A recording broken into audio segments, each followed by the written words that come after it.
Ram Ram everybody, स्वागत है सभी का वेदांत एकेडमी इंदौर और अंकुरण इंस्टीट्यूट के डिजिटल प्लेटफॉर्म पर।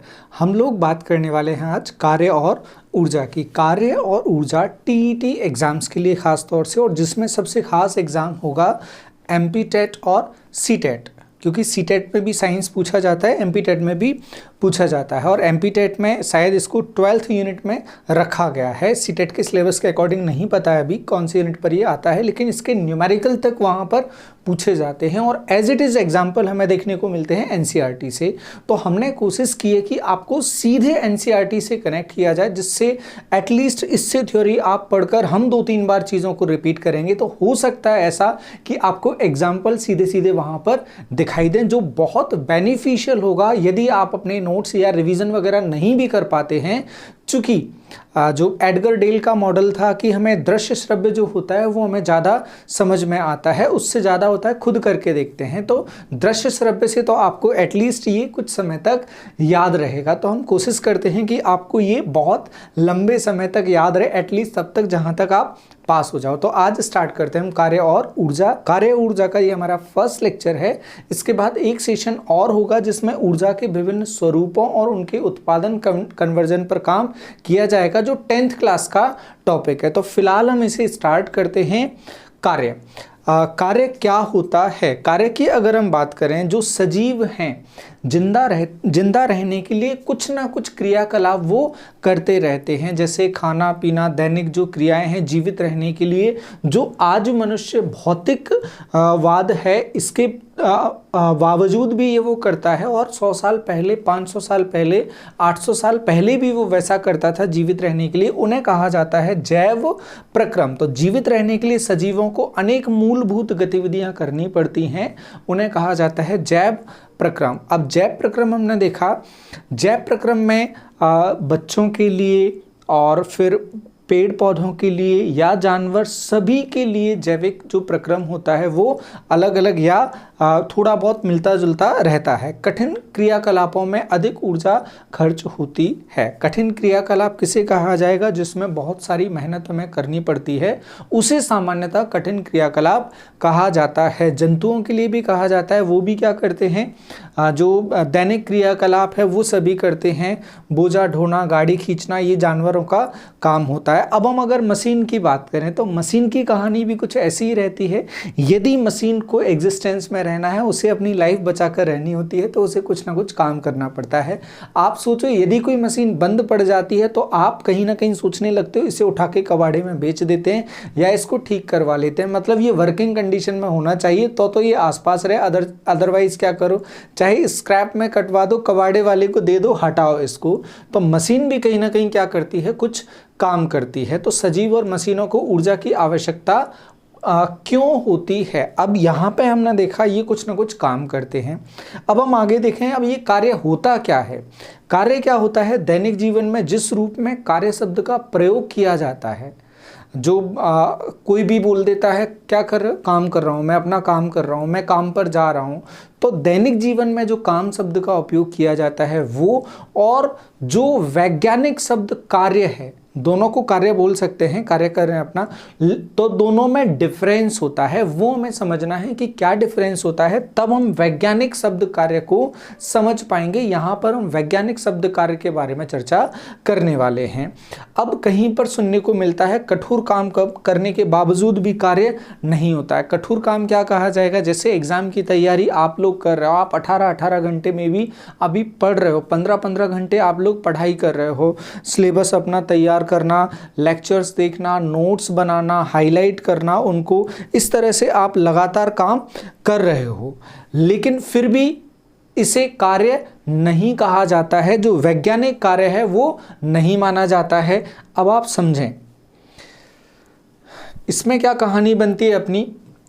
जैसे आपने चट्टान पर कोई काम किया और चट्टान धक्का लगाया, चट्टान खिसकी नहीं, तो आपने तो बहुत सारा काम किया लेकिन वहाँ पर एग्जीक्यूशन नहीं हुआ, उसमें विस्थापन नहीं हुआ, तो क्या कहा जाएगा? कोई भी कार्य नहीं हुआ है। अब देखो, एक टेक्निकल टर्म का यहाँ पर पहला उपयोग किया गया है, विस्थापन का, मतलब कार्य से विस्थापन जुड़ा हुआ है। धीरे धीरे समझ में आने लगेगा। आप अपने सिर पर एक भारी बोझा रखकर कुछ मिनट के लिए बिना हिले डुले खड़े रहते हैं तो भी क्या माना जाता है, आप थक गए हैं, आपने काम किया है। लेकिन वैज्ञानिक भाषा में कहा जाता है आपने कोई भी काम नहीं किया है, क्योंकि काम के साथ में क्या वर्ड जुड़ा होता है वैज्ञानिक में, विस्थापन।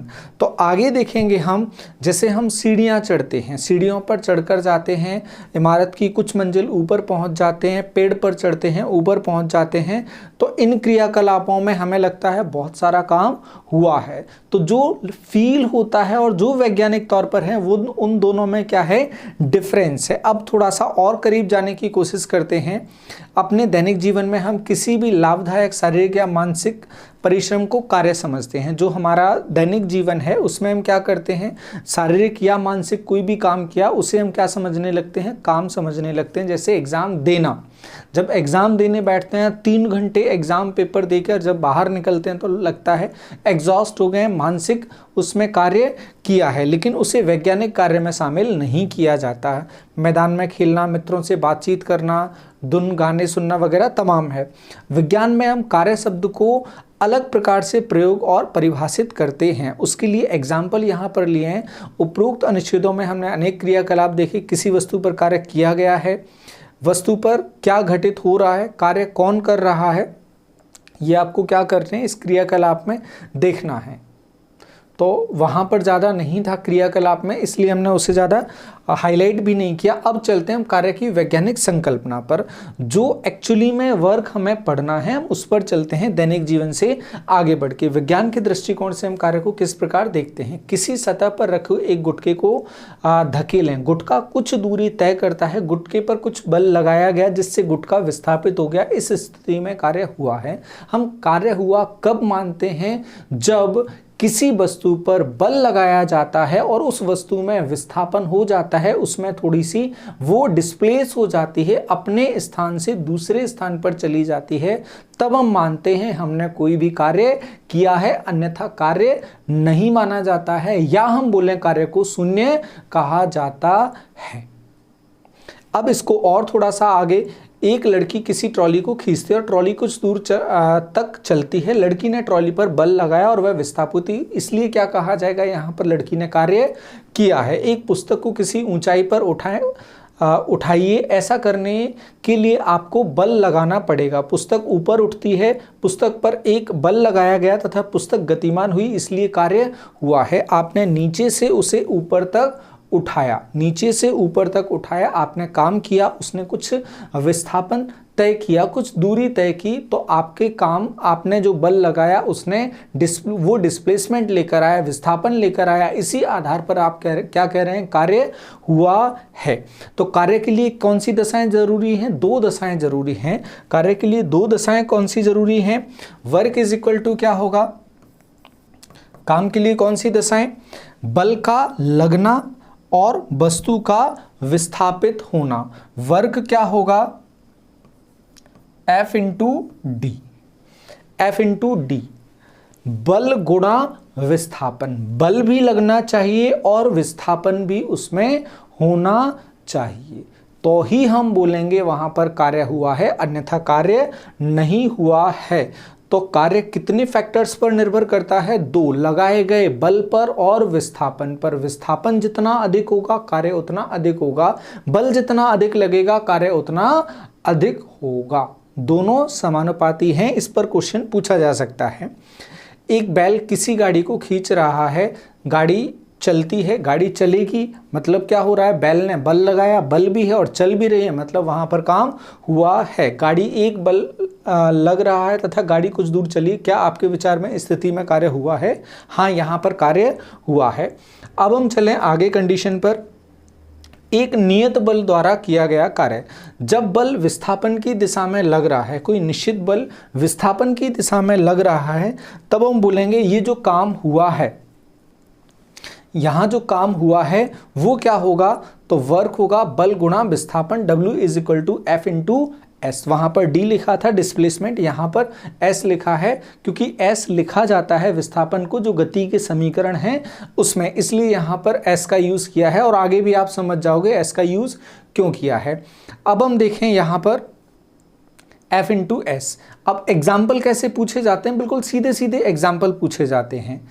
यहाँ देखो, अतः किसी वस्तु पर लगने वाला लगने वाले बल द्वारा किया गया कार्य बल के परिमाण तथा बल की दिशा में चली गई दूरी के गुणनफल के बराबर होता है। उसी को वर्ड्स के फॉर्म में यहाँ पर बोल दिया। अब यहाँ पर आते हैं, बहुत ध्यान से देखना, यूनिट पर आते हैं। F इज इक्वल टू क्या है, W इज इक्वल टू क्या है, F इंटू एस। कार्य बराबर बल गुणा विस्थापन। अगर F 1 न्यूटन कर दिया जाए, ये 1 न्यूटन कर दिया, 1 न्यूटन का बल लगा और विस्थापन कितना हुआ, 1 मीटर का विस्थापन हुआ। जब किसी वस्तु पर 1 न्यूटन का बल लगाने पर उसमें 1 मीटर का विस्थापन हो जाता है तो क्या कहा जाएगा, यहाँ पर जो ऊर्जा या कार्य होगा वो उसे कहा जाएगा 1 जूल। 1 जूल किसी वस्तु पर किए गए कार्य की वह मात्रा है जब 1 न्यूटन का बल वस्तु को बल की क्रिया रेखा की दिशा में 1 मीटर का विस्थापन कर दे। तो 1 जूल की अगर डेफिनेशन भी पूछी जाती है तो 1 जूल की डेफिनेशन क्या हो जाएगी, ये वर्क की यूनिट होती है जूल। वर्क की यूनिट जूल होती है, या यूनिट क्या बनेगी इसकी, न्यूटन, और ये सेकंड, न्यूटन सेकंड को ही कहा जाता है जूल। तो यहाँ पर तो मेंशन है, कहीं पर नहीं है। 1 newton second is equal to 1 joule. और 1 जूल कैसे बनेगा, 1 न्यूटन बल और 1 मीटर का विस्थापन, उसे कहा जाएगा 1 जूल। तो ये आप इस डेफिनेशन से, इस पूरी कहानी से याद रखेंगे। अब चलते हैं हम आगे, ये वर्ड्स के फॉर्म में पूछा जाएगा सीधे सीधे। आगे क्या है, एक एग्जाम्पल इनने दे दिया है। किसी वस्तु पर 5 न्यूटन का बल लग रहा है, बल की दिशा में वस्तु 2 मीटर विस्थापित हो जाती है। यदि विस्थापन होते समय लगातार वस्तु पर बल लगता रहे तो समीकरण के अनुसार उसका किया गया कार्य होगा। W इज इक्वल टू क्या होगा, F इंटू एस। तो F और S ये हो जाएगा 10 जूल, न्यूटन मीटर, और इसी को कहा जाएगा जूल। जूल यूनिट कहा जाता है, न्यूटन मीटर को जूल कहा जाता है। और यूनिट बनाने में आपको कोई परेशानी नहीं होनी चाहिए। F इज इक्वल टू क्या है, M इंटू एस। ये है मीटर में और ये है न्यूटन में। तो न्यूटन मीटर अल्टीमेटली क्या हो जाता है, इसी को कहा जाता है जूल। अब चलते हैं आगे। यूनिट बार बार हम इसलिए बोल रहे हैं क्योंकि मापन भी हमारे सिलेबस में टॉपिक होता है और उस पर क्वेश्चन देखने को मिलता है, सीटेट में भी, एमपी टेट में भी, और क्वेश्चन दिखेंगे भी आपको। अब चलते हैं हम आगे। प्रश्न है, किसी वस्तु पर 7 न्यूटन का बल लग रहा है। मान लीजिए बल की दिशा में विस्थापन 8 मीटर है। मान लीजिए विस्थापन लगातार वस्तु पर बल लगता रहा है। इस स्थिति में किया गया कार्य क्या होगा, वही एग्जाम्पल फिर से ले लिया है, आंसर आपका इजीली आ जाएगा। अब चलते हैं आगे। एक अन्य स्थिति पर विचार करें जिसमें बल तथा विस्थापन एक ही दिशा में। एक बच्चा किसी खिलौने को चित्र 11.4 इसके अकॉर्डिंग अगर वो खींच रहा है और इसी डायरेक्शन में अगर विस्थापन हो रहा है तो बच्चे ने कार के विस्थापन की दिशा में बल लगाया। इस स्थिति में किया गया कार्य बल गुणा विस्थापन, बल तथा विस्थापन के गुणनफल के बराबर होगा। इस प्रकार की स्थिति में बल द्वारा किया गया कार्य क्या होगा, धनात्मक होगा। यहाँ सिर्फ इतना बता रहा है, यदि बल लगाने पर बल की ही डायरेक्शन में वस्तु विस्थापित हो रही है तो उसे क्या कहा जाएगा, उसे कहा जाएगा धनात्मक कार्य, उसे कहा जाएगा धनात्मक कार्य। अब ऐसा लग रहा होगा सारे कार्य धनात्मक ही तो हैं, जिस तरफ बल लगाएंगे उसी तरफ वस्तु का विस्थापन होगा। ऐसा हमेशा पॉसिबल नहीं है। ये कभी हो सकता है कि आप किसी घाटी पर गाड़ी को धक्का मार रहे हो, आप आगे की तरफ धक्का मार रहे हो, गाड़ी पीछे की तरफ जा रही है। ग्रेविटेशन का जो वर्क है वो ज़्यादा काम कर रहा है, फ्रिक्शन का जो वर्क है वो ज़्यादा काम कर रहा है।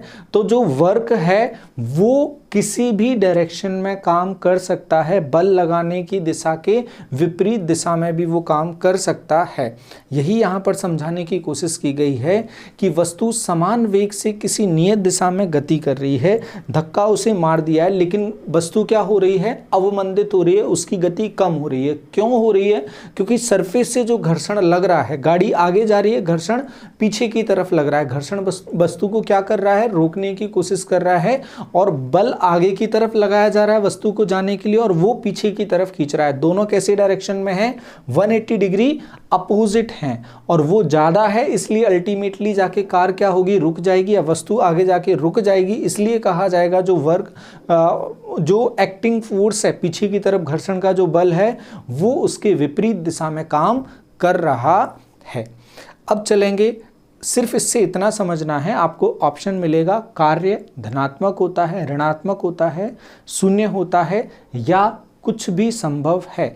तो हम कहेंगे धनात्मक, ऋणात्मक और शून्य कुछ भी हो सकता है कार्य। ये यहाँ पर समझा दिया। अगर डिस्प्लेसमेंट टर्म यूज कर रहा है तो डिस्प्लेसमेंट नेगेटिव भी हो सकता है, ये समझ के रखेंगे। ये प्लस माइनस साइन उसी के लिए यूज किया है। अब बल द्वारा किया गया कार्य धनात्मक ऋणात्मक दोनों में से कोई भी हो सकता है, शून्य भी हमने ऐड कर लिया है, आप लोग ध्यान रखेंगे बस। फिर ये एग्जाम्पल ले लिया, एक कुली 15 किलोग्राम का बोझ धरती से 1.5 मीटर ऊपर उठाकर अपने सिर पर रखता है, इसके द्वारा बोझ पर किए गए कार्य का परिकलन कीजिए। यूं अगर देखोगे कार्य, कुली का कार्य देखोगे, अगर उसमें डिस्प्लेसमेंट नहीं आ रहा है, विस्थापन नहीं आ रहा है, तो कार्य क्या हो जाता है, शून्य होता है, कुली द्वारा किया गया कार्य। जब इसमें एंगल का फैक्टर भी ले लिया जाता है। अभी क्या बोल रहा है, कितने ऊपर उठाया, 1.5 मीटर ऊपर उठाया, तो नीचे से 1.5 मीटर ऊपर उठाने के लिए उसे जो कार्य करना पड़ेगा उसकी गणना यहाँ पर की जाएगी।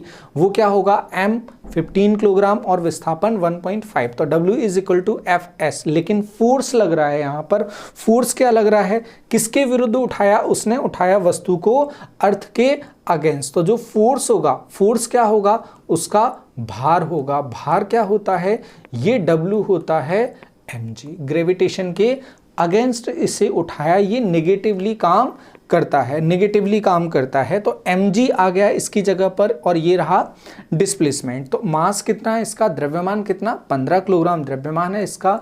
और फिर क्या लिया है, जो ग्रेविटेशन है वो कितना लिया है, 10 मीटर पर सेकंड स्क्वायर। बोला है कहीं पर, नहीं बोला है, अप्रॉक्स 9.8 की जगह 10 मीटर पर सेकंड स्क्वायर रख दिया है। जनरली जो इस बुक में एग्जाम्पल आते हैं वो ब्रैकेट में लिख कर दे देते हैं g is equal to 10 metre per second square ले लो, और कितना ऊपर उठाया, 1.5 मीटर ऊपर उठाया और इसे सॉल्व कर दिया, 225 न्यूटन मीटर या 225 जूल हमारा आंसर आ गया। और ये हम बार बार रिपीट करते रहेंगे, न्यूटन मीटर और जूल दोनों सेम है, जिससे ये आपके दिमाग में थोड़ा सा बैठ जाए और मापन से भी अगर क्वेश्चन आए तो वहाँ आपसे वो गलत ना हो। अब बात आती है नेक्स्ट, कार्य के बाद ऊर्जा। ऊर्जा क्या होती है, ऊर्जा की आवश्यकता हमें दिन प्रतिदिन बढ़ रही है। हमें ऊर्जा कहाँ से प्राप्त होगी, हमारे लिए जो नेचुरल सोर्स है अर्थ के लिए, वो सबसे बड़ा सोर्स क्या है, सूर्य। सूर्य हमारे लिए ऊर्जा का सबसे बड़ा स्रोत है। और वहाँ भी किससे आती है, वहाँ आती है नाभिकीय संलयन से या परमाणुओं के नाभिकों से वहाँ पर ऊर्जा उत्पन्न होती है। तो सूर्य सबसे बड़ा स्रोत है और सूर्य का स्रोत क्या है, नाभिकीय संलयन अभिक्रिया। अब ये जो ऊर्जा है, ऊर्जा की आवश्यकता कहाँ या ऊर्जा कहाँ पर हमें देखने को मिलती है। जैसे ऊर्जा के फॉर्म यदि बताएं, गतिशील क्रिकेट की बॉल होती है, वो कहीं पर टकराती है, तब भी क्या होता है, कुछ भी मूव करने लगता है जिससे वो टकराती है।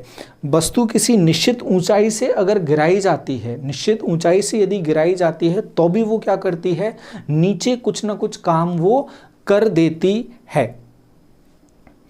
तो ऊर्जा अलग अलग तरह से अलग अलग रूप में हमें दिखाई देती है। जैसे बच्चों के खिलौने आते हैं, जब खिलौने में चाबी भर देते हैं और चाबी भरने के बाद फिर खिलौने को ज़मीन पर छोड़ दिया जाता है तो वो कुछ दूरी तक आगे चला जाता है चाबी भरने के बाद। तो उसमें क्या होगी, उसके अंदर ऊर्जा निहित हो गई, उसके अंदर ऊर्जा सुरक्षित हो गई। हम गुब्बारे पर को कम बल लगाकर दबाते हैं तो बल को हटाने पर यह अपनी मूल स्थिति में आ जाता है, लेकिन जब बल ज़्यादा लगा देते हैं तो क्या होता है, वो हमेशा के लिए विकृत हो जाता है, विस्फोट के साथ फट जाएगा, ध्वनि करते हुए वो फट जाता है।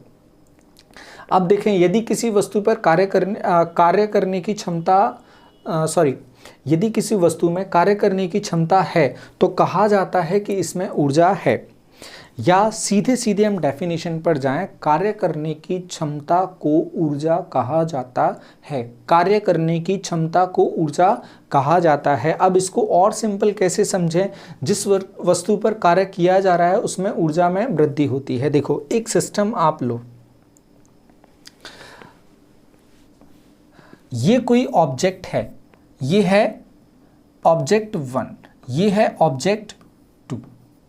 अगर इसमें कार्य करने की क्षमता है, कार्य करने की क्षमता है, या ये मूविंग है, इसमें पहिए लगे हैं, ये मूव कर रहा है, तो मूव कर रहा है, इसके अंदर क्या होगी, कुछ ना कुछ ऊर्जा होगी जो हम आगे डिस्कस करने वाले हैं। फिलहाल हम मान लेते हैं और आपको पता है इसमें गतिज ऊर्जा होगी।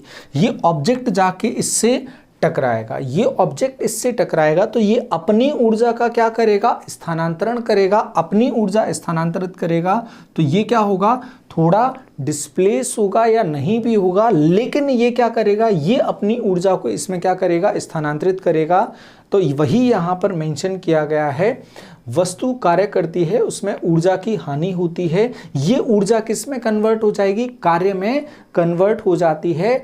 तो ऊर्जा होती क्या है, कार्य करने की क्षमता को क्या कहा जाता है, ऊर्जा कहा जाता है। इसमें ऊर्जा है तो काम दिख सकता है, जितनी ज्यादा ऊर्जा होगी काम उतना ज्यादा दिखेगा। और इसके कुछ सिंपल एग्जाम्पल हम लेंगे, देखो इसके कुछ सिंपल एग्जाम्पल और लेंगे हम। कोई वस्तु जिसमें ऊर्जा है वह दूसरी वस्तु पर बल लगा सकती है या उसमें काम कर सकती है। कार्य होगा तो निश्चित रूप से उसमें बल और विस्थापन दोनों आवश्यक रूप से होंगे। W is equal to F into S, W है तो Fs दोनों एग्जिस्ट करेंगे। दूसरी वस्तु क्योंकि कुछ ऊर्जा ग्रहण कर लेती है, ये इससे टकराएगी, ये कुछ ऊर्जा ग्रहण करेगी और यही ऊर्जा किस में कन्वर्ट हो जाएगी, कार्य में कन्वर्ट हो जाती है, इसलिए कुछ कार्य कर सकती है और इस प्रकार यह गति में आ सकती है। कोई भी वस्तु जिसमें ऊर्जा है वह कार्य कर सकती है, ये जरूरी नहीं है कार्य हो। जैसे आपने बॉल लिया, बॉल तेजी से दीवार पर मारा तो जरूरी नहीं है दीवार में विस्थापन दिखेगा, उस पर कार्य दिखेगा, कार्य कर सकती है। और वही बॉल आप किसी ग्लास में मार दो, घर पे जब पिटाई होती है बच्चों की, क्यों होती है, सब तोड़ते फिरते हैं वो बच्चे, दीवार नहीं टूटती है, लेकिन दूसरे ऑब्जेक्ट जो हल्के होते हैं उनमें जो कार्य है वो रिफ्लेक्ट होता है, दिखता है। तो किसी वस्तु में निहित ऊर्जा को उसकी कार्य करने की क्षमता के रूप में मापा जाता है। इसलिए ऊर्जा का मात्रक क्या होता है, जो कार्य का मात्रक होता है, जूल। तो ऊर्जा अल्टीमेटली क्या है, कार्य ही है। दिखती किसके फॉर्म में है, कार्य के फॉर्म में। आपके अंदर अगर एनर्जी है तो वो कार्य के रूप में दिखाई देगी।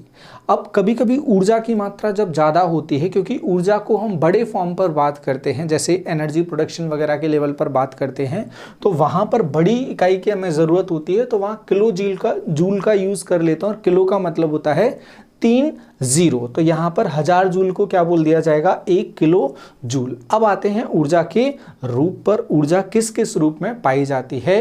तो ऊर्जा के जो विभिन्न रूप हैं उसमें से कुछ हम यहाँ डिस्कस कर रहे हैं, स्थितिज ऊर्जा, गतिज ऊर्जा, ऊष्मीय ऊर्जा, रासायनिक ऊर्जा, विद्युत ऊर्जा, प्रकाश ऊर्जा। तो सारे रूप यहाँ डिस्कस करने के बजाय कुछ रूप यहाँ डिस्कस करेंगे और कुछ हम नेक्स्ट क्लास की एनसीईआरटी में हम डिस्कस करेंगे। तो यहाँ पर सोचने के लिए काम दे दिया, आप कैसे ज्ञात करेंगे कि कोई सत्ता या वस्तु जिसका अस्तित्व है, ऊर्जा का रूप है, उसमें अपने मित्रों या अध्यापकों से विचार विमर्श करके वो गतिशील है या कुछ भी है, किसी भी वस्तु के अंदर अगर वो एग्जिस्ट करता है तो उसके अंदर कुछ ना कुछ ऊर्जा आवश्यक रूप से निहित रहती है।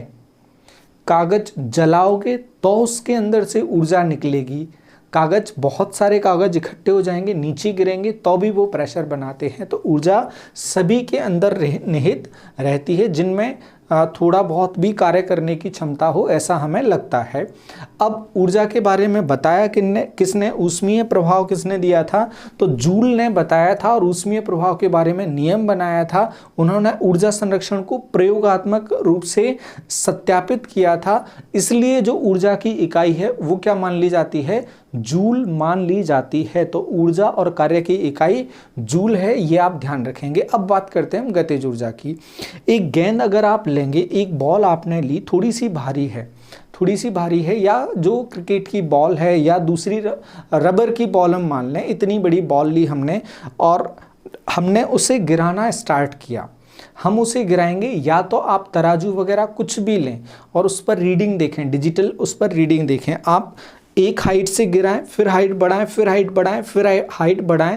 जब आप हाइट बढ़ाते जाते हैं और ऊपर से वस्तु को छोड़ते जाते हैं, बॉल को छोड़ते जाते हैं, तो नीचे आकर उसका जो वेट है, भार है, mg है वो आपको ज़्यादा दिखाई देता है, क्योंकि mg क्या होता है, नीचे आते आते क्या होता है, बढ़ता जाएगा, उसका वस्तु को वो पृथ्वी नीचे की तरफ खींचेगी, तो g उसका mg क्या होगा, बढ़ता जाएगा, तो भार जो महसूस होगा वो ज़्यादा महसूस होगा। वही कहानी यहाँ पर समझाने की इस क्रियाकलाप में कोशिश की गई है कि जो वस्तु ऊपर जितनी दूरी से आ रही है वो जितनी ज़्यादा गति पकड़ेगी उतनी ज़्यादा उसमें ऊर्जा हो जाएगी, वो नीचे जो काम करेगी उतना ज़्यादा वो काम कर लेगी। अब देखें, या नीचे हम कीचड़ ले लें, नीचे हम कीचड़ लेंगे तो वो बॉल हम छोड़ते जा रहे हैं, जितनी ऊपर से बॉल आएगी वो कीचड़ में उतने अंदर चली जाएगी, उतना ज़्यादा वो वर्क कर लेगी। यहाँ पर एक और एग्जांपल ले लिया, ये ट्रॉली ले ली है, इसे यहाँ पर बांध लिया है किसी वेट से, अब इसमें हल्का हम वेट डालेंगे तो ये ट्रॉली क्या होगी, इस तरफ खिसकेगी। जब इसमें फोर्स इसे इस तरफ खींचेगा तो ये ट्रॉली जाके इस पत्थर से या स्लैब से टकराएगी और इसे क्या करेगी, वो आगे की तरफ मूव कर देगी। मतलब इसमें गति आने के बाद इसने इसे क्या कर दिया, मूव कर दिया। इसमें गति आई, इस ऑब्जेक्ट में गति आई और इस ऑब्जेक्ट ही गति ने इसे क्या कर दिया, इसमें विस्थापन लेके आ गया। इसमें विस्थापन आया, इसका मतलब क्या क्या हुआ, विस्थापन आया तो क्या हुआ, वर्क हुआ। और वर्क हुआ मतलब इसमें कोई ऊर्जा है, ऊर्जा की वजह से क्या हो रहा है, वर्क हो रहा है। अब इसकी जो ऊर्जा है, गति की वजह से जो ऊर्जा है उसे कह दिया जाता है कि ये जो ऊर्जा है ये गतिज ऊर्जा है। एक चलती हुई वस्तु कार्य कर सकती है, एक तेज चलती वस्तु अपने सदृश अपेक्षाकृत धीमी चलती हुई वस्तु से अपेक्षा अधिक काम कर सकती है। पीछे लिखे एग्जाम्पल से हमने ये देखा कि जो चाल है उस पर भी डिपेंड करेगा कि वो कितना काम कर सकती है। नीचे से छोड़ी गई बॉल, ऊपर से छोड़ी गई बॉल और ऊपर से छोड़ी गई बॉल, जब वो नीचे पहुंचेगी सरफेस पर, तीनों की स्पीड अलग अलग होगी। जो सबसे ज़्यादा डिस्टेंस ट्रेवल करके आएगी उसकी स्पीड सबसे ज़्यादा होगी, इसलिए वो सबसे ज़्यादा काम कर पाएगी। एग्जाम्पल के तौर पर देखा जाएगा, देखें तो बंदूक की जो गोली होती है, यूं अगर आप फेंक कर मारोगे, यूं आप फेंक कर मारोगे कुछ भी नहीं होगा, लेकिन जब वो स्पीड में आती है तो वो पेनिट्रेट करके अंदर घुस जाती है, छेद कर देती है। और पत्थर की तरह मारेंगे तो वैसा नहीं होगा, क्योंकि उसके अंदर गतिज ऊर्जा इतनी ज़्यादा थी, गति इतनी ज़्यादा थी, जो कि गतिज ऊर्जा के रूप में थी, वो कन्वर्ट हुई किसमें, वर्क में। उसने ऊर्जा को क्या किया, ट्रांसफर किया और वो वर्क में कन्वर्ट हो गई। गोली लक्ष्य को कैसे भेद पाती है, ये उसका एग्जाम्पल है बहती हुई हवा। हवा जब चलती है तेज तो वो पवन चक्की तक को चला देती है।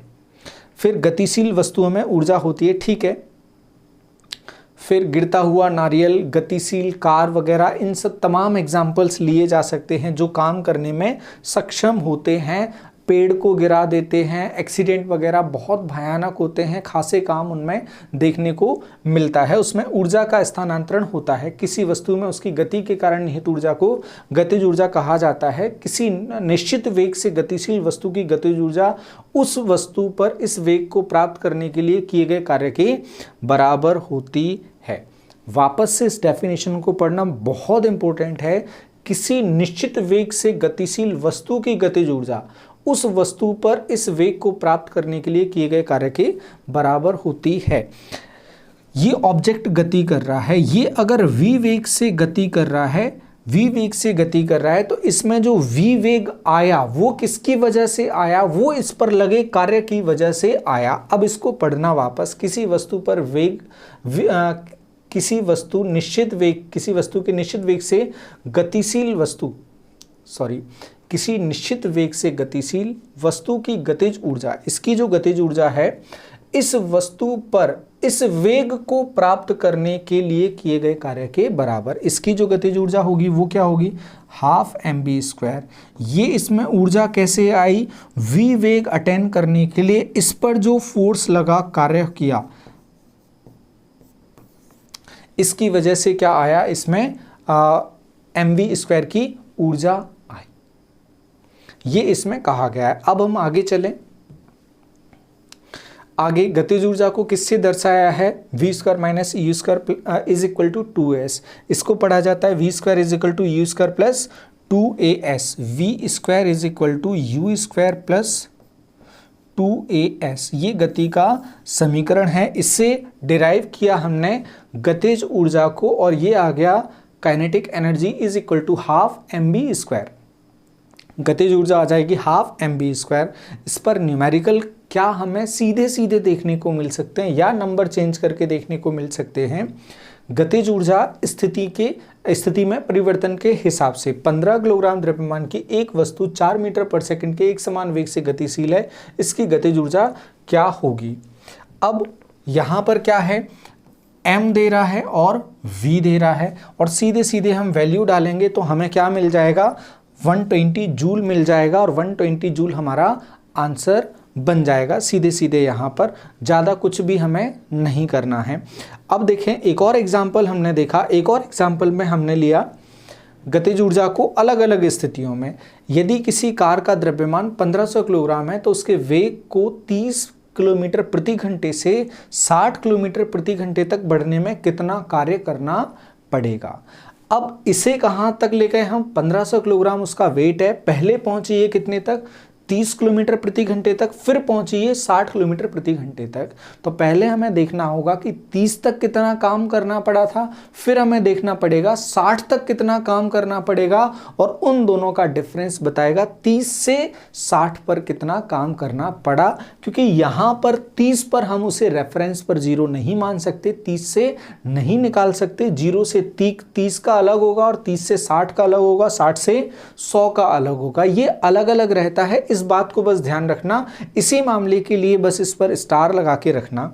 तो हमें निकालना है प्रारंभिक गतिज ऊर्जा। प्रारंभिक गतिज ऊर्जा हम किससे निकालेंगे, 1500 और 30 से। 1500 और 30 में बस हमें ध्यान क्या देना होगा, देखो इस एग्जाम्पल में हमने क्या लिया था, जो वेलोसिटी था वो मीटर पर सेकेंड था, जो स्टैंडर्ड यूनिट है उसी में लेके चलना है।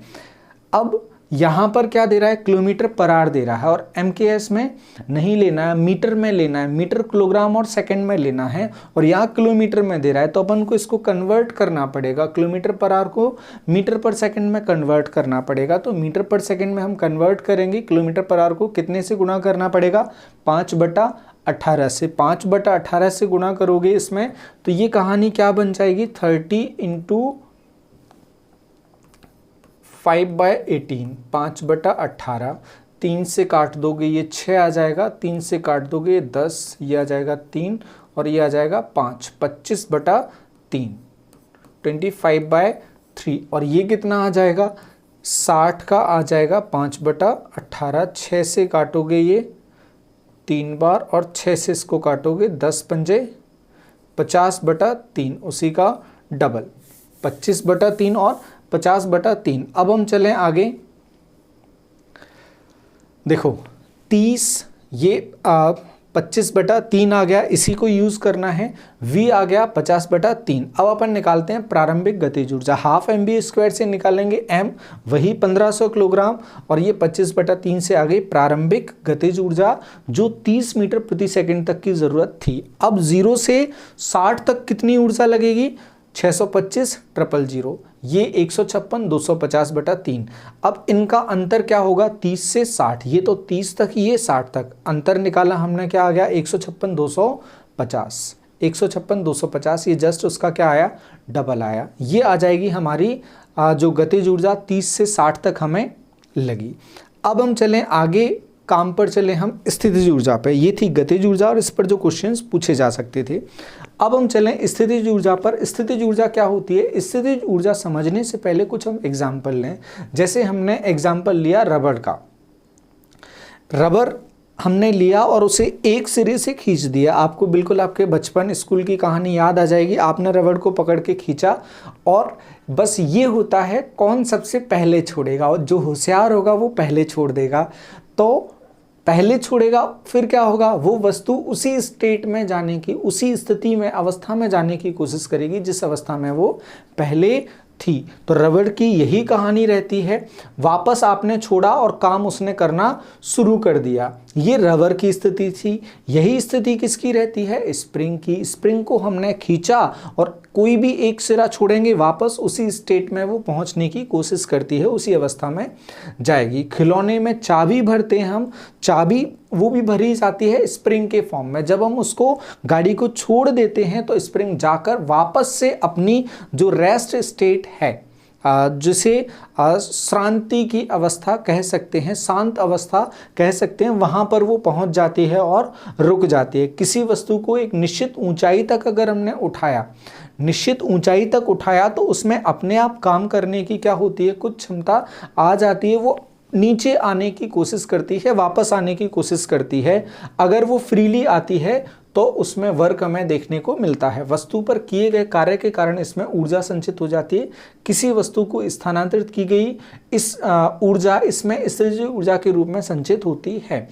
किसी वस्तु पर यदि हमने कोई कार्य किया है और उसमें वो ऊर्जा, कार्य किया है मतलब उसे ऊर्जा दी है, अगर वो ऊर्जा उसमें कार्य के फॉर्म में नहीं दिखी तो वो उसमें संचित हो जाती है।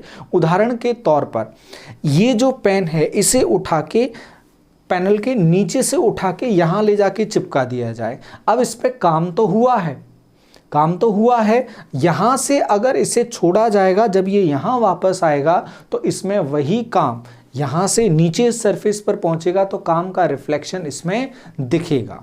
हम बोलेंगे इसमें काम हुआ है। अब जनरली जो काम देखने को मिलता है, जब हम और क्या कुछ खास पॉइंट, किसी वस्तु द्वारा इसकी स्थिति अथवा विन्यास में परिवर्तन के कारण प्राप्त ऊर्जा को स्थितिज ऊर्जा कहते हैं। इससे और बेहतर अगर तरीका हमें लेना है, जैसे धनुष को भी खींच दिया जाता है। धनुष बनाया हमने, धनुष बना के टेढ़ा करके धनुष बनाया, उस पर डोरी पर हमने तीर चढ़ाया और पीछे ले जाके जब हम यूं ही छोड़ते हैं तो वो स्पीड पकड़ लेता है। क्यों? क्योंकि उस पर फोर्स कौन डाल रहा है? उसकी जो रस्सी तनी हुई है वो अपनी विराम अवस्था में जाने की कोशिश करती है, क्योंकि उसके अंदर जो स्थिति है वो विराम की रहेगी, अपनी स्थिति में जाने की। वो उस पर क्या करती है? अपनी जो ऊर्जा है उसे ट्रांसफर कर देती है। उस वजह से वो तीर आगे की तरफ चला जाता है।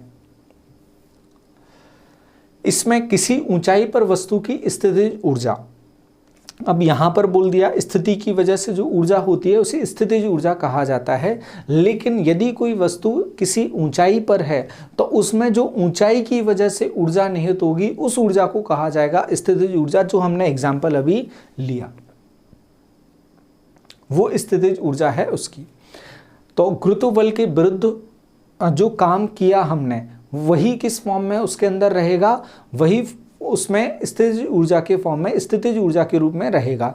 mg से mg के अगेंस्ट में mg नीचे की तरफ लग रहा है, हम उसको ऊपर की तरफ ले गए, उसके अगेंस्ट हमने काम किया है, वो उसमें स्टोर हो जाएगा स्थितिज ऊर्जा के रूप में। जब वो वस्तु वापस नीचे गिरेगी तो वही उसमें दिखेगा गतिज ऊर्जा के रूप में। स्थितिज ऊर्जा यहाँ पर रहेगी हाई, जब वो नीचे की तरफ आएगी तो वो किस में कन्वर्ट होती जाएगी? गतिज ऊर्जा में कन्वर्ट होती जाएगी। अदरवाइज गतिज ऊर्जा कहाँ से आ गई इसमें?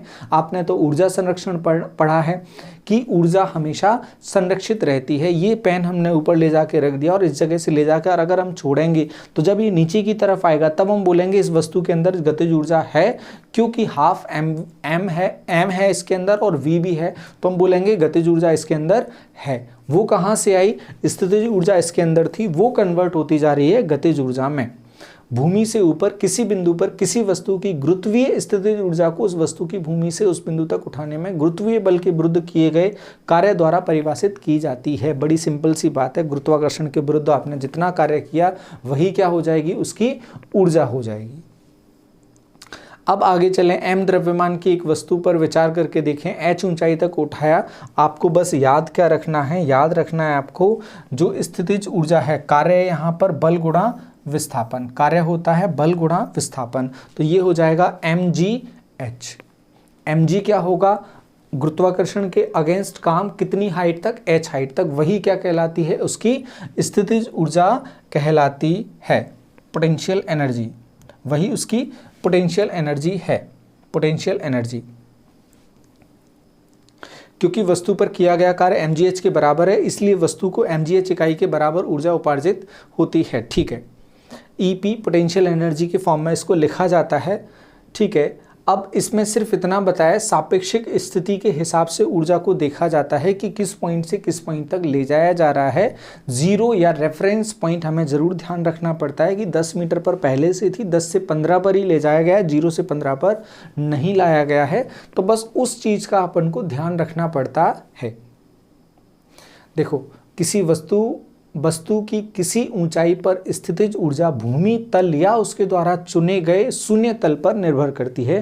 कि आप जमीन से भी शून्य तल ले सकते हैं, मीनार के ऊपर से भी शून्य तल ले सकते हैं कि उसे वहां से ऊपर उठाया। किसी वस्तु के लिए दी हुई स्थिति के लिए तल के सापेक्ष स्थितिज ऊर्जा का कोई विशेष मान हो सकता है और किसी दूसरे तल के सापेक्ष स्थितिज ऊर्जा का कोई दूसरा मान हो सकता है। उम्मीद है ये भी समझ गए आप। गुरुत्वीय बल द्वारा किया गया कार्य वस्तु की प्रारंभिक तथा अंतिम स्थितियों की ऊर्ध्वाधर ऊंचाइयों के अंतर पर निर्भर करता है, ना कि उस रास्ते पर जिस पर किसी वस्तु ने गति की है। गति से तो कोई भी मतलब है नहीं, हाइट कितनी अटेन की है, क्योंकि है क्या रिलेशन एक्चुअली में mgh।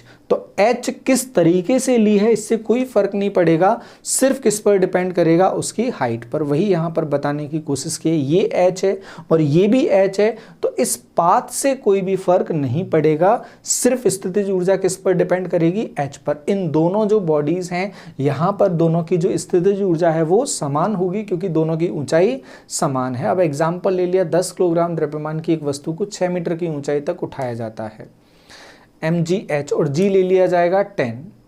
अब वहाँ भी ब्रैकेट में नहीं बोला है, हाँ 9.8 बोल दिया। इस वस्तु में विद्यमान ऊर्जा का परिकलन कीजिए, g का मान 9.8 है। ये 10 किलोग्राम का द्रव्यमान है, 6 मीटर 9.8 ये ले लिया, और इन तीनों को क्या कर दिया हमने, इंटू कर दिया, 588 जूल हमारा आंसर आ जाएगा। जूल की एक और यूनिट क्या देखी थी आपने, न्यूटन मीटर। न्यूटन मीटर को क्या कहा जाता है, जूल कहा जाता है। अब चलेंगे आगे, एक और एग्जाम्पल। 12 किलोग्राम द्रव्यमान की एक वस्तु धरती से एक निश्चित ऊंचाई पर स्थित है। यदि वस्तु की स्थितिज ऊर्जा 480 है, अब वो mgh क्या दे रहा है, 480 दे रहा है, 480 mgh दे रहा है, जिसमें से और क्या दे रहा है, g की वैल्यू दे रहा है। धरती की सापेक्ष ऊंचाई ज्ञात कीजिए, h वो पूछ रहा है, m भी दे रहा है, g भी दे रहा है, 480 ऊर्जा भी दे रहा है, h पूछ रहा है। 480 इज इक्वल टू mgh कर देंगे, h की वैल्यू आ जाएगी यहाँ पर 4 मीटर। तो ये भी इजी है क्वेश्चन। क्या ऊर्जा के विभिन्न रूप परस्पर परिवर्तनीय हैं, उनको आपस में बदला जा सकता है? हाँ। ऊर्जा संरक्षण का नियम आपने पढ़ा है। ऊर्जा संरक्षण का नियम हमसे कहता है कि ऊर्जा निश्चित रहती है, इसे मात्र एक रूप से दूसरे रूप में परिवर्तित किया जा सकता है। और अभी हमने एग्जाम्पल देखा कि जैसे ये ऑब्जेक्ट है, ये आकर यहाँ टकराया, अब यहाँ पर क्या हो गया, इसका जो विस्थापन है, अंतिम वेग है, ये क्या हो गया, शून्य। जब इसकी जो गतिज ऊर्जा है यहां आके क्या होगी, समाप्त। तो ये किसमें, ऊर्जा किसमें चली गई, इस हाथ में चली गई। तो गतिज ऊर्जा किसमें कन्वर्ट हो गई, स्थितिज ऊर्जा के फॉर्म में ये कन्वर्ट हो गई। यहां एग्जाम्पल क्या लिया है, पौधे, हरे जो पौधे होते हैं वो ऊर्जा का उत्पादन करते हैं, उनकी कहानी कैसे चलती है। सूर्य से प्रकाश आया, उस प्रकाश को लिया और फिर कार्बन डाइऑक्साइड लिया, फिर अपने भोजन का निर्माण किया, वो गया, फिर वो किसको मिलेगा, दूसरे कीट वगैरह आएंगे, पौधों को खाएंगे, नीचे गिरेंगे, बहुत सारा ये क्या चलेगी, पूरी साइकिल चलेगी। तो ऊर्जा जो है एक रूप से दूसरे रूप, दूसरे से तीसरे, तीसरे से चौथे, ये कहानी क्या हो रही है, पूरी चलती जा रही है। लाइफ साइकिल, अलग अलग लाइफ साइकिल इससे जुड़ती जा रही है। वायु एक स्थान से दूसरे स्थान पर क्यों चलती है, क्योंकि जो दाब है, प्रेशर है, उसमें जब डिफरेंस होता है तो वायु एक स्थान से दूसरे स्थान तक चलना शुरू कर देती है, वो अपना काम करना स्टार्ट कर देती है। कोयला तथा पेट्रोलियम जैसे ईंधन बने और इनके जलने पर क्या मिलती है, ऊर्जा मिलती है, और ये भी किसी ऊर्जा का परिवर्तित रूप है। जब जो जीवाश्म रहता है, लंबे समय तक दबा रहता है, वो परिवर्तित होता है। तो जीवाश्म किस में परिवर्तित हुआ, पेट्रोलियम में परिवर्तित हुआ। पेट्रोलियम ऊर्जा प्रदान करेगा अलग अलग प्रकार से। किस प्रकार के ऊर्जा रूपांतरण जल चक्र को बनाए रखते हैं, ये डिस्कस करेंगे हम। ऊर्जा संरक्षण का नियम, बड़ी रटी हुई लाइंस हैं, वही लाइन यहाँ पे लिखिए। ऊर्जा संरक्षण का नियम प्रत्येक स्थिति तथा सभी प्रकार के रूपांतरणों में मान्य होता है।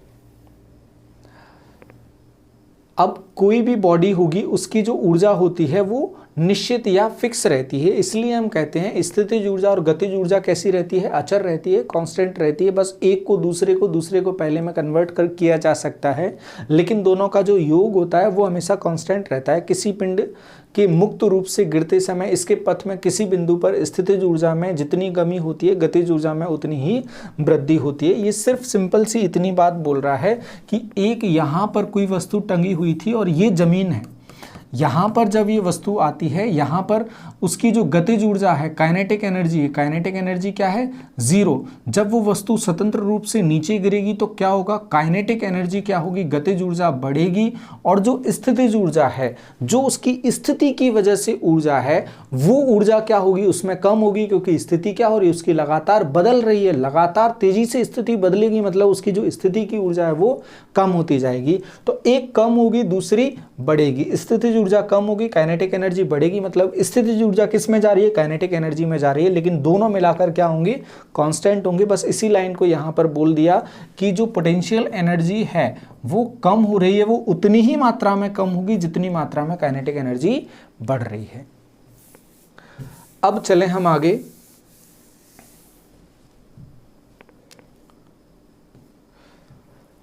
क्या बोलती है ये कहानी, कार्य करने की दर। हाँ, ये बड़ा इंपॉर्टेंट हो जाता है, कार्य करने की दर। सबसे पहले हमने क्या पढ़ा, कार्य पढ़ा। कार्य क्या होता है, W = F/S। फिर पढ़ा कार्य करने की क्षमता। कार्य करने की क्षमता क्या होती है, ऊर्जा। अब आता है कार्य करने की दर।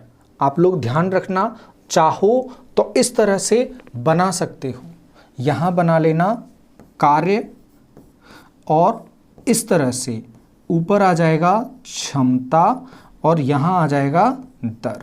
क्षमता क्या हो जाएगी, ऊर्जा, और जो दर होगी वो होगी शक्ति, पावर।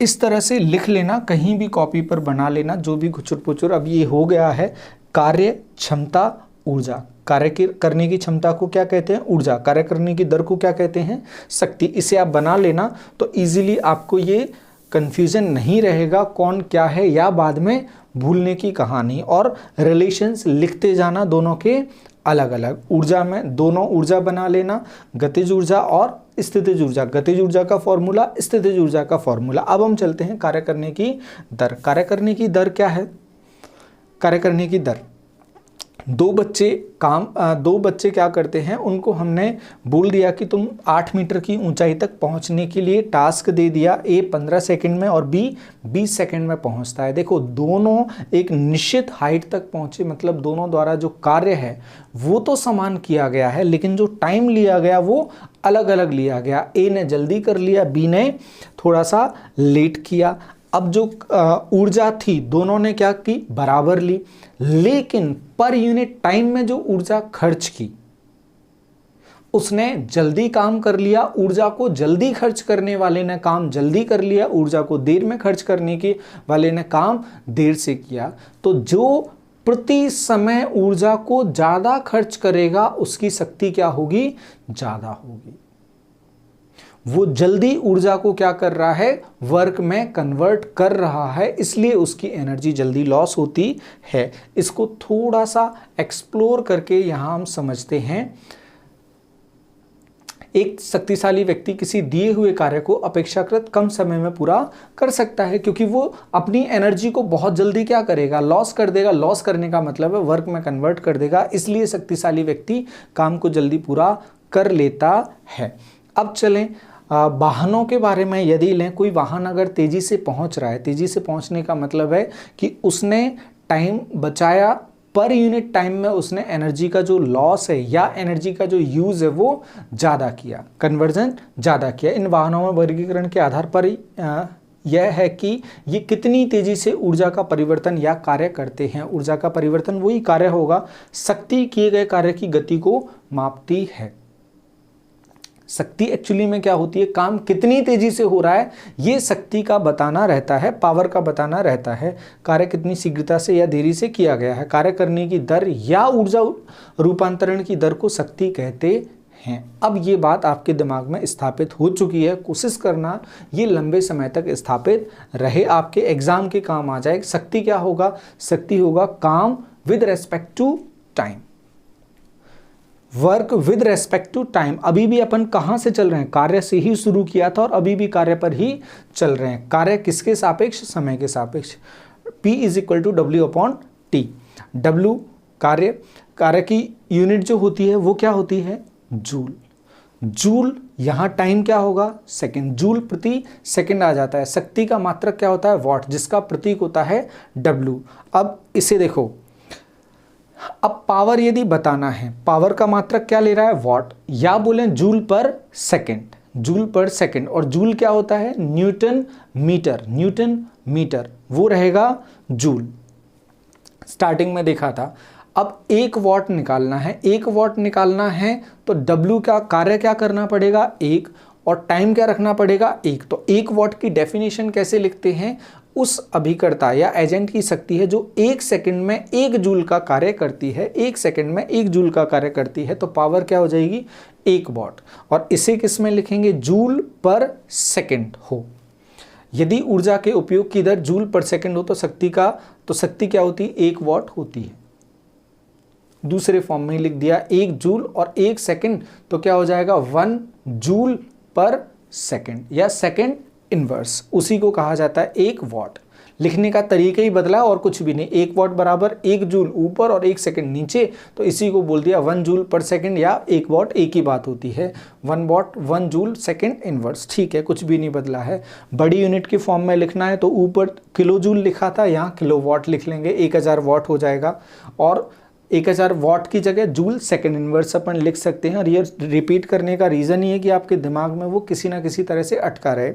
अब देखो, जनरली जो देखा जाता है, पावर या शक्ति को जनरली देखा जाता है, वो देखा जाता है एवरेज के फॉर्म में, ना कि मोमेंट ऑफ टाइम के लिए, किसी पर्टिकुलर पॉइंट ऑफ टाइम के लिए। तो उस पॉइंट ऑफ टाइम के बजाय क्या देखा जाता है? औसत शक्ति को देखा जाता है। तो औसत शक्ति को हम कुल उपयोग की गई ऊर्जा तथा कुल लिए गए समय से विभाजित करके प्राप्त कर लेते हैं। इससे निकाली जाती है उसकी शक्ति।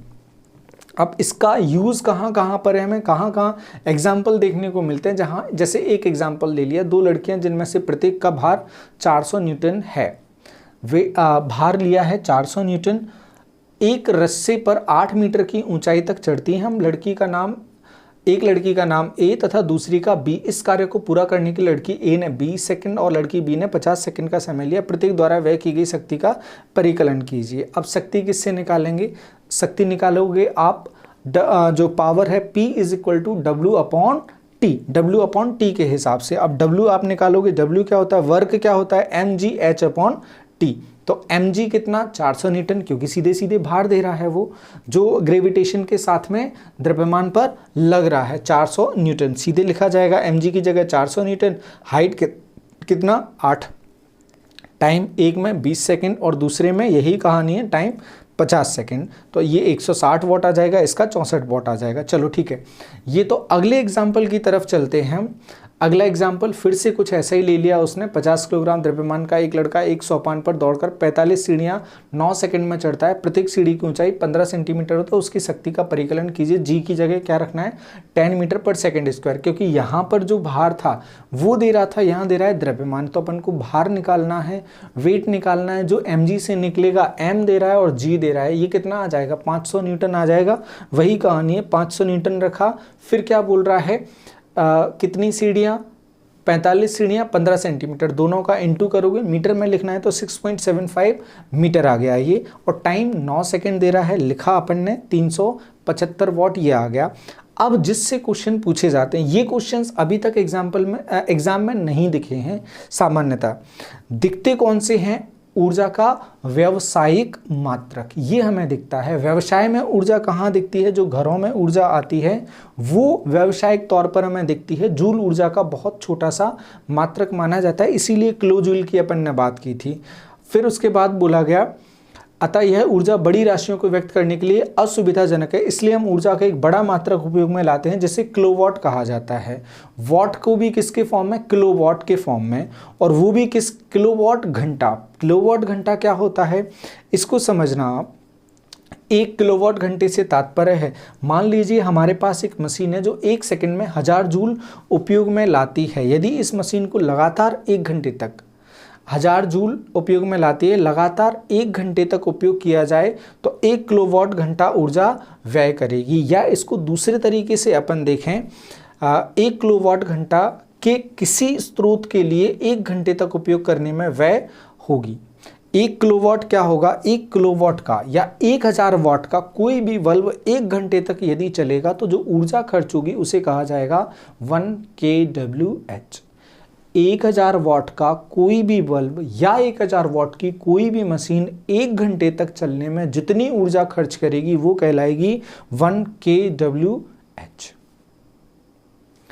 अब वही यहां पर लिख दिया 1 kWh क्या है, 1 किलोवाट, 1000 वाट कितने घंटे तक, 1 घंटे तक। लेकिन MKS में 1 घंटा तो लेते नहीं है, सेकंड में लेते हैं। पहले मिनट में कन्वर्ट करोगे गुणा 60, फिर गुणा 60 करोगे, सेकंड में आ जाएगा ये 3600 सेकंड लिख दिया। इसे सॉल्व करोगे आ जाएगा 1 किलोवाट आर आ जाएगा 3.6 × 10⁻6 जूल। अब हमने जूल को किस में कन्वर्ट कर दिया, बड़ी यूनिट में कन्वर्ट कर दिया, तो ज़्यादा किलो जूल लिखने की भी ज़रूरत हमें नहीं पड़ेगी। अच्छी खासी बड़ी यूनिट किलोवाट आर ले ली।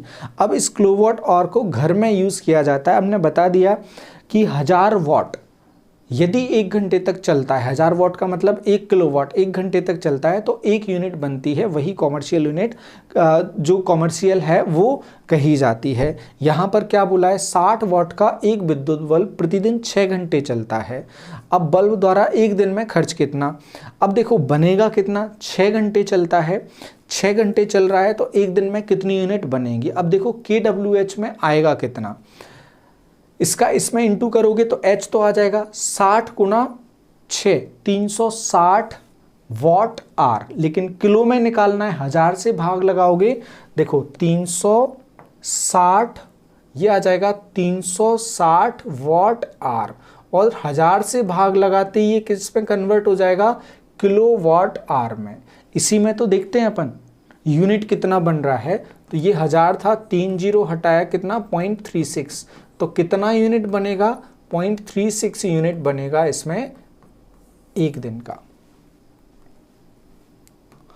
देखो कितना होगा, 0.36 यूनिट इसका बनेगा। ये 0.36 यूनिट इसका बन रहा है। और इसी तरह के क्वेश्चन पूछे जाते हैं, वो अपन से अब यहाँ पर क्या बोल देगा वो, और ऐसा 1 महीने तक चलता है, 30 दिन का महीना होता है, 1 महीने तक चलता है, नहीं भी लिखा हो तो जनरली 30 दिन का महीना लिया जाता है। तो फिर हम क्या करते, 0.36 में इंटू 30 कर देते। फिर वो बोलता 1 यूनिट का खर्च 10 रुपये है, तो 0.36 करके जो भी यूनिट आता, मान लेते 12 यूनिट आता, 1 यूनिट का खर्च 10 रुपये, तो 12 यूनिट का 120 रुपये हो जाता। बस हम इंटू करते जाते। और वैसे क्वेश्चन एग्जाम में पूछे गए हैं, सीटेट के प्रीवियस में हमने सॉल्व करवाए हैं, और एमपीटेट में भी पूछे गए हैं, और जाने की संभावना भी बहुत ज़्यादा है। तो सीधा सिंपल सी कहानी ये है, ये एग्जाम्पल रहा, और एक आध एग्जाम्पल मन से सोच के आपके घर का बिल उठाकर देख लेना, हालांकि उसमें दूसरे चार्जेस जुड़े होते हैं, उसकी बात नहीं की जाती है। तो ये यहाँ अपना टॉपिक मोटा मोटा कंप्लीट होता है, यहाँ दिया हुआ है, हम धीरे धीरे इसे स्क्रॉल कर रहे हैं, आप आराम से देखना, इसके सभी क्वेश्चंस को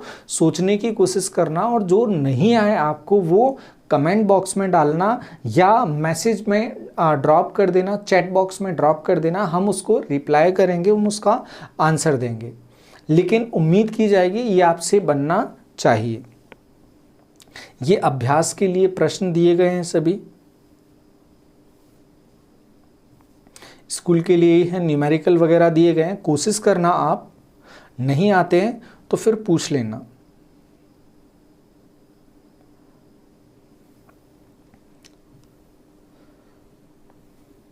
ठीक है, ये हम शेयर कर देंगे आपको, ये आपको ऐप में मिल जाएगी। तो इस सेशन में हम इतना रखेंगे, मिलते हैं नेक्स्ट सेशन में, इसके सेकंड पार्ट में टाइप ऑफ एनर्जी में। बहुत बहुत धन्यवाद, राम राम सभी को।